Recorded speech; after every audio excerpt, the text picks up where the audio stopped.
This looks like a gorgeous spot to pitch a tent. But if you want to go wild camping here, you're more likely than not to be asked to move on and told you're not allowed to camp here.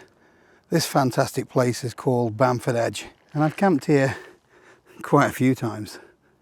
I saw a video on YouTube about 11 or 12 years ago by Dean Reed. Him and a couple of mates had pitched a few bivvies on the ground somewhere around here, which inspired me to go wild camping in a tent for the first time. I can't remember exactly, I think I pitched my tent somewhere around here. A little bit away from the edge. That was long before I started making YouTube videos, and it looked a lot different back then. The whole edge looked more natural with loads more grass everywhere. In fact, I'm pretty sure I pitched here a few times since then. I've definitely got some photos of that one, and you can see that there was just so much more grass around back then.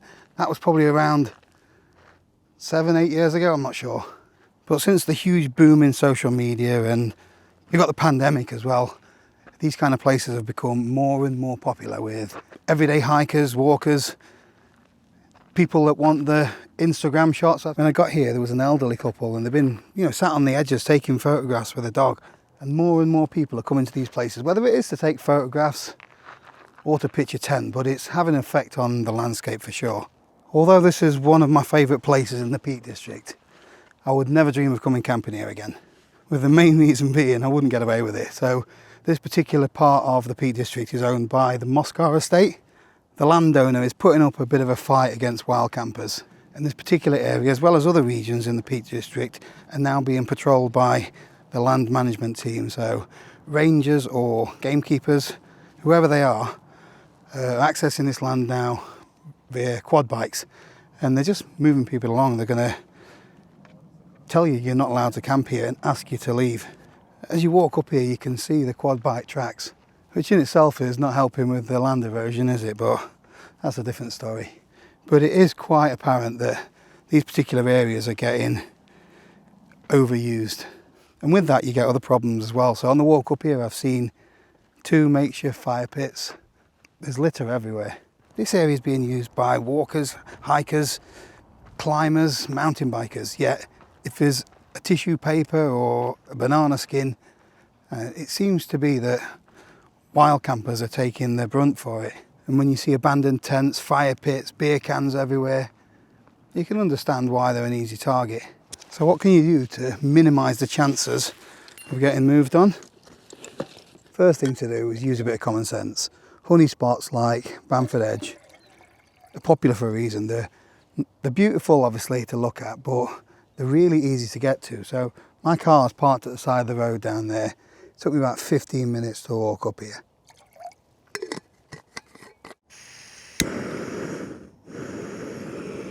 If it's easy for me to get here, then it's easy for a warden or a ranger to get here as well. So the easier it is to get to, the easier it is to get caught. Second thing you can do is a little bit of homework before you come out. There's lots of places like the Wild Camping UK Facebook group's got about 175,000 people in it, sharing places where they camp. And you can ask, has anybody camped on Bamford Edge? And someone will tell you straight away you're going to get moved on. Some people might happily share with you their little secret location, but the best thing to do is find somewhere that is just your own. Go and explore a little bit. Find somewhere that nobody else has put pictures on the internet of or videos. Just don't share it with anybody. If nobody else knows about it, then the wardens or the rangers are not going to be knowing about it either. If no one knows you're there, you're not going to get moved on.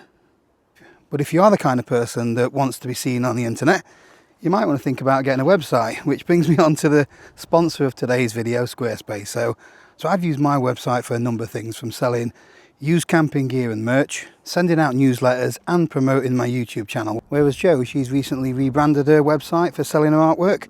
We even bought the domain, jodymessner.com, through Squarespace, and it's really easy to connect. A couple of clicks and you're up and running. You don't need any knowledge of web design or coding. Just choose one of the ready-made templates, upload your own photos, add some text, drag things around a little bit, and within a couple of hours, you've got a website. So if you fancy having a go at building a website of your own, then click the link in the description below or head over to squarespace.com/Paul Messner. You'll get a totally free trial and 10% off your first purchase. The next thing you can do to avoid getting moved on when wild camping is to pitch late and leave early. So I've actually witnessed firsthand where people have been pitching up in quite popular locations from around dinner time, 1 o'clock, 2 o'clock in the afternoon. It's way too early. You need to be waiting till pretty much everyone's on the way home or gone home. I tend to wait till there's less than an hour until the actual sun sets. Sometimes I leave it later than that and end up pitching in the dark.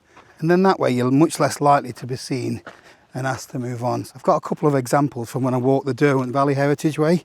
So when I got dropped off at the car park opposite Lady Barrow Reservoir, I had my backpack on. I was actually approached by one of the rangers. It was it's either Peak District National Park Authority or National Trust. I can't remember, to be honest, but the lady in the truck said, "You're not planning on camping around here, are you? You're not allowed to do so." And I explained, no, I'm not. I'm about to walk or embark on the Derwent Valley Heritage Way. And there was no bother with that. But I think it was maybe in the last night of the walk, I couldn't find anywhere to pitch. There's nowhere to wild camp. And I was starting to lose light, so I waited till the sun had dropped and I found, not the best place, but it was a turf farm. Great flat pitch. And I pitched up there, but I pitched up in the dark, and you know, as soon as the sun started to poke its head up next morning, I was packed away and gone. So it's, you know, if you're pitching in places that you're not supposed to pitch, do it late and then leave early. This is another one of those little places where people like to pitch up and get moved on now. Scorch marks from fires, burnt rocks. They've had quite a few problems with wildfires in this area, and that certainly doesn't help. We do not want to fall down there. Watch where you're walking.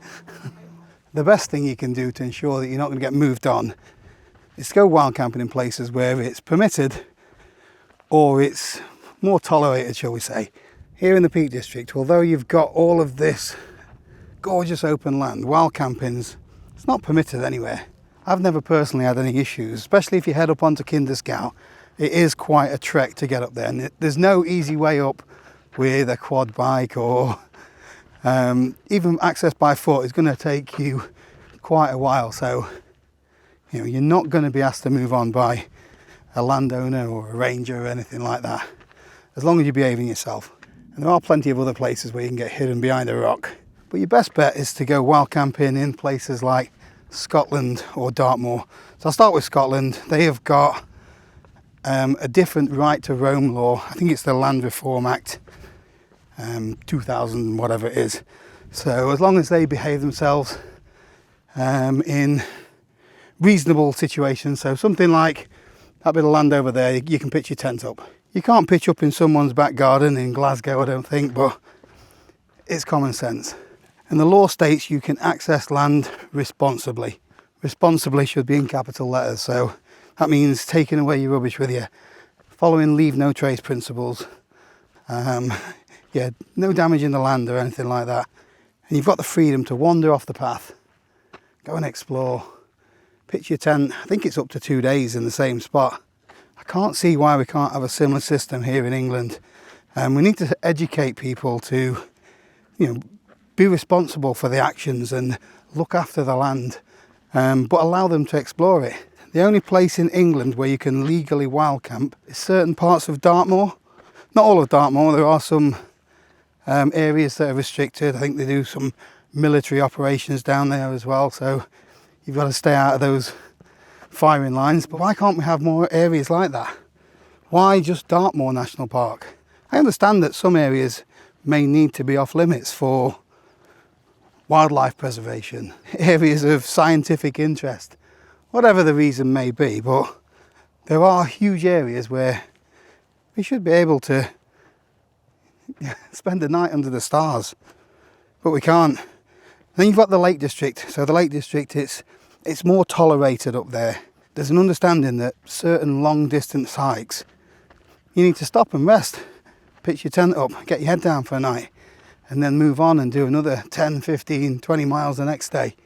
As long as you head up high on one of the fells or mountains, wild camping is usually tolerated, but you still always get one or two people that spoil it for the rest of us, leaving fire pits and beer cans everywhere.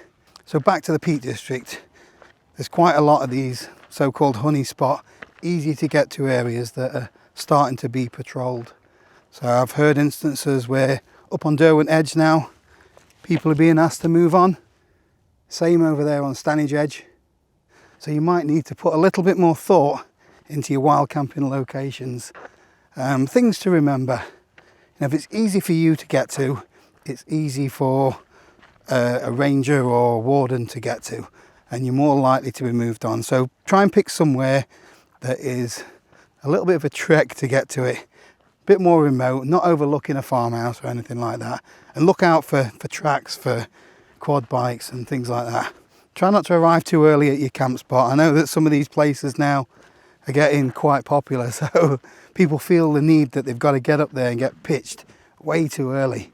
And go and find somewhere else that is a little bit more out of the way. And then don't overstay your welcome in the morning. Just have your brew, a bit of breakfast, get up and go. And then the main thing is, once you've packed up, have a good look around where you've been. Make sure you've not left any rubbish behind.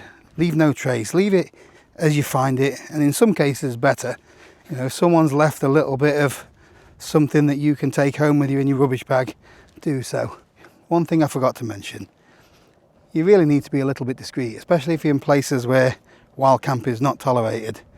I like all of these bright red tents and 1,000 lumen head torches and stuff like that, but they're the kind of things that make you stand out. You know, don't be bringing ghetto blasters and having music at 1,000 decibels or anything like that. You know, it's just my opinion, but in places like this, I think you just need to blend into the environment. This is how obvious the quad bike track is. Gate right next to the car. Try not to overthink it too much about getting moved on.